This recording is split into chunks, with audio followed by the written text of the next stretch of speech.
So I will be reading two short pieces. The first is a piece of flash fiction, and the second might be poetry. I don't know. So, the popping of the flashbulbs was blinding through her closed eyelids. "What an amazing illusion," she heard someone say. "It's so real. How does he do it?" She wanted to scream, to thrash, to cry out or do something. But her body was frozen, hovering mid-air, bobbing gently as the magician moved his fingers in mystical patterns over her body. She didn't even know how she was floating. But it wasn't an illusion. It couldn't be magic, could it? It wasn't real. None of this was real. If she could just open her eyes, then she would see the thin, handsome face and the thick, black mustache of the man who had invited her to dinner. He would be fanning her with his handkerchief and asking if she was all right. This was just a dream. She had fainted. The air in the restaurant had been too hot. The fish had been off. There was no way this was real.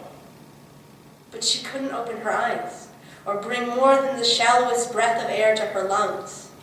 Her body would not obey her mind. "Careful now, darling," she heard him mutter. "If you try to break my hold now, you will lose yourself. Just a bit longer. When you come to, you won't even know why you wanted your body back in the first place. I promise." Now she remembered. She had agreed to this. He had seduced her, put his hand on her knee, and whispered about out-of-body experiences. She had never thought it would be like this. This was not out of body. She was so aware of her own body, it was painful. Her heartbeat was so loud, her breath was so rasping, and the noise of her blood in her ears was horrifying. She was drowning. Her blood was consuming her. She couldn't breathe. Even as she wanted to scream, she could feel it filling up her lungs. She had to get out. This whole thing was a trap, this place, this spell. She needed to get out. She needed to escape. She needed everything to stop.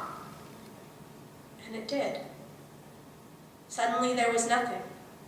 The camera flashes were gone.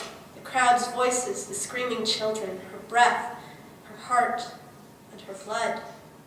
It was all gone. It was the moment after you've gone underwater, where everything is silent, only it kept going, purer than the clearest bell.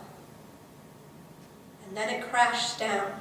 She felt her feet hit the floor and she opened her eyes, looking up at the man, his thin face, his thick black mustache. She grasped his lapels, gasping, "Send me back."